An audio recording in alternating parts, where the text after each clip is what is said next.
آئیے کتاب رحمت سورہ الکہف اٹھائیں۔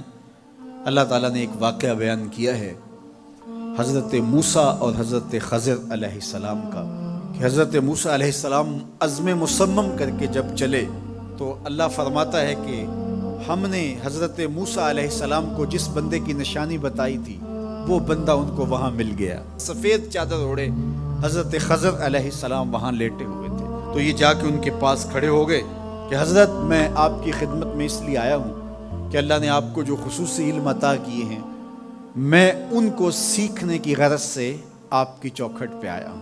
کہا تم میرے ساتھ صبر نہیں کر پاؤ گے، معاملے مشکل ہیں، سفر دشوار ہے، منزل کٹھن ہے، اور میرے معاملات ایسے ہیں کہ تم اعتراض کرو گے اس کے بغیر تم رہ نہیں سکتے۔ حضرت موسیٰ علیہ السلام نے کہا اگر اللہ نے چاہا تو آپ دیکھیں گے میں صبر کروں گا اور آپ کے کسی حکم کی کسی کام کی میں نافرمانی نہیں کروں گا، کسی کام کا انکار نہیں کروں گا۔ کہا کہ اچھا شرط یہ ہے کہ جو میں کروں اس پر تم اعتراض نہیں کرو گے، سوال نہیں کرو گے، یہاں تک کہ میں خود ہی نہ بتاؤں۔ تو کہا کہ یہ شرط ٹھہری، میں کوئی بات نہیں کروں گا۔ فانطلقا، دونوں چل پڑے، دریا کے پار جانا تھا۔ جو کشتی کا مالک تھا، کشتی باندھ تھا، وہ حضرت خضر علیہ السلام کو جانتا تھا تو اس نے کرایہ بھی نہیں لیا، لیکن جب کشتی پر سوار ہوئے تو عصا مار کے حضرت خضر علیہ السلام نے کشتی کا ایک پھٹا توڑ دیا۔ تو بے ساختہ حضرت موسیٰ علیہ السلام نے کہا آپ نے پھٹا توڑ دیا، یہ سارے ڈوب جائیں؟ کہا میں نے کہا تھا نا تم میرے کاموں پہ صبر نہیں کر پاؤ گے۔ تو حضرت موسیٰ کو یاد آیا، کہا میں بھول گیا تھا، اس پر مواخذہ نہ کیجیے۔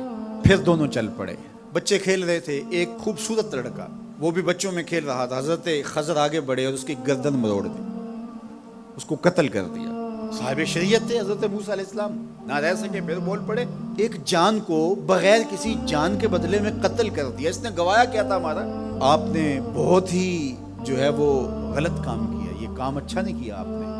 کہا میں نے کہا نہیں تھا کہ تم میرے ساتھ صبر نہیں کر پاؤ گے۔ کہا ایک موقع اور دے دیجئے، اب اگر میں نے کوئی اعتراض اٹھایا تو پھر دوبارہ مجھے آپ اپنی صحبت میں نہ رکھیے، عذر تمام ہو جائے گا۔ پھر دونوں چل پڑے، یہاں تک کہ ایک بستی میں دونوں آئے تو آپ نے بستی والوں سے کہا کہ ہم مہمان ہیں، آپ ہماری مہمان نوازی کیجیے، کھانا کھلائیے۔ تو انہوں نے انکار کر دیا، کہا کہ ہم تو آپ کو بلایا نہیں ہے، آپ خود آئے ہیں، آپ اپنے کھانے کا خود انتظام کیجیے۔ گزر رہے تھے گلی سے تو ایک دیوار گرنا چاہ رہی تھی، تو جلدی سے اس دیوار کو مرمت کر دیا۔ کہا حضرت ہم اگر چاہتے تو اس پہ اجر لے سکتے تھے، انہوں نے ہمیں کھانا تک نہیں دیا اور ہم ان کی دیواریں سیدھی کر رہے ہیں۔ کہا اب تمہاری میری جدائی ہو گئی، تم نے یہ بھی اعتراض کر دیا۔ تو انہیں یاد آیا کہ وہ یہ بھی اعتراض ہو گیا، اب میں تمہیں بتاتا ہوں کہ یہ 3 کام میں نے کیوں کیے۔ اللہ اکبر۔ اب سنیے، قرآن ہمیں بتاتا ہے کہ ظاہری علم بھی ہوتا ہے لیکن کوئی باطنی علم بھی ہوتا ہے۔ کہا وہ پہلی بات کشتی والی سنو، یہ 2 مسکین بچوں کی کشتی تھی، ان کے گھر کا چولہا اس کی کمائی سے جلتا تھا۔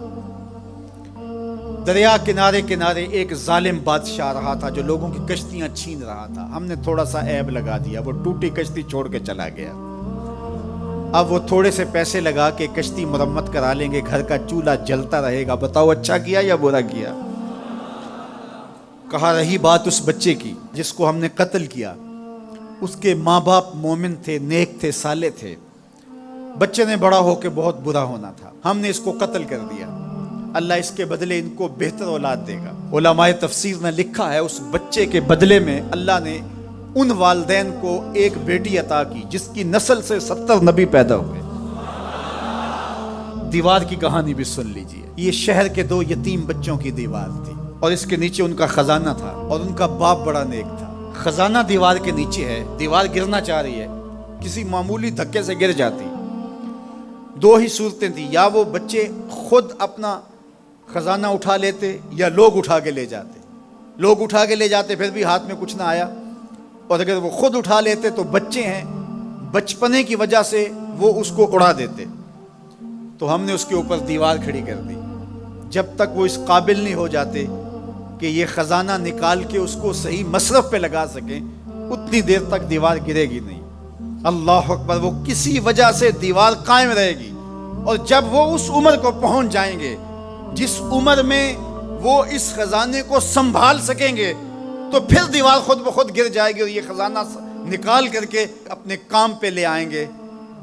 میں جب پہلی مرتبہ اس کو جو ہے وہ غور کے ساتھ تلاوت کیا تو مجھے یہ لگا کہ اس کا انطباق پاکستان کے حالات پہ بھی ہو سکتا ہے، اس لیے کہ یہ بھی یتیموں کا سرمایہ ہے۔